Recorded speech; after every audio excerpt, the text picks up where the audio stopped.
Ziklag when he said that glory, O Israel, is slammed upon high places. How are the mighty falling? Tell it not in Gath. Publish it not in the streets of Ashkelon. Let the daughters of the Philistines rejoice, and let the daughters of the circumcised exult.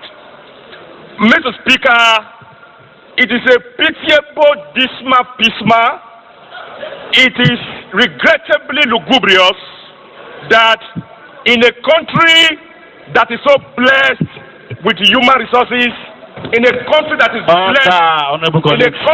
blessed with oil, because of the mismanagement, because of the high-handedness, because of the meningistinal statism, and because of the directionlessness, because of the consciencelessness, because of the purposelessness, and because of the planlessness that greeted the oil sector, a vast majority of Nigerians still continue to vacillate between exorbitant enthusiasm and irrational irritability, while a microscopic few that have piloted the affairs of this nation live in Byzantine luxury and perpetual solicitude.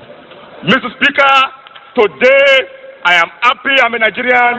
Today I am happy I'm a member of the House of Representatives, because like I've always said, and this motion has demonstrated for the opting time, that Parliament must be an instrument and vehicle of social engineering.